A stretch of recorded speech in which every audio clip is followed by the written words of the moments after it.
Now to a story we continue to follow on WDRB. Over the summer, crews found several dangerous chemicals inside a Highview home, and now we are getting a look at what's being done to remove those chemicals. WDRB's Grace Haba takes us to the site as neighbors continue to deal with a lot of barricades there, Grace.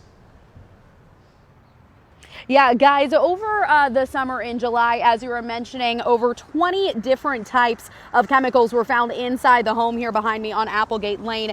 Then barriers like this one over here were put up. Now, 3 months later, neighbors in the area say they've just kind of gotten used to dealing with all of it. Earlier today, the city of Louisville released these images giving a look at the ongoing process to tear down the home owned by Mark Highview, a former chemist. Now, you can see they started with the garage. Walls are torn down and the contents inside are being removed by the Environmental Protection Agency. As the work continues, boxes have been placed in yards of some of the homes here in the neighborhood, both inside and outside of the blocked off area. They are locked with padlocks, and inside, equipment is continuously monitoring the air quality. One homeowner says all of this commotion isn't the kind of thing she expected to have happen here in her neighborhood, but says she's just learned to live with it. We had 17 members of our family over last weekend to paint pumpkins, so we're just not afraid of it. Might have been afraid if they'd burned it without knowing exactly what was in it. Didn't make a lot of sense, but the EPA came and said, we're not going to do that.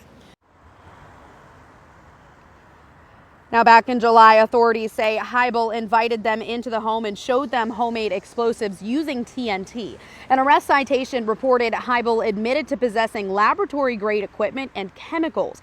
He was arrested and charged with burglary and wanton endangerment. Now, his attorney filed a motion to block destruction of this home, arguing that destroying it would also destroy materials that could be used in his defense. However, a judge hasn't yet ruled on that motion, and as you can tell, again, that work has already begun. Now, we're told all this demolition is only expected to last about 2 weeks, and it's still unclear what'll happen to the property after that. Reporting live with photojournalist Ian Cunningham, Grace Haba, WDRB News. Neighbors will celebrate when that comes to an end.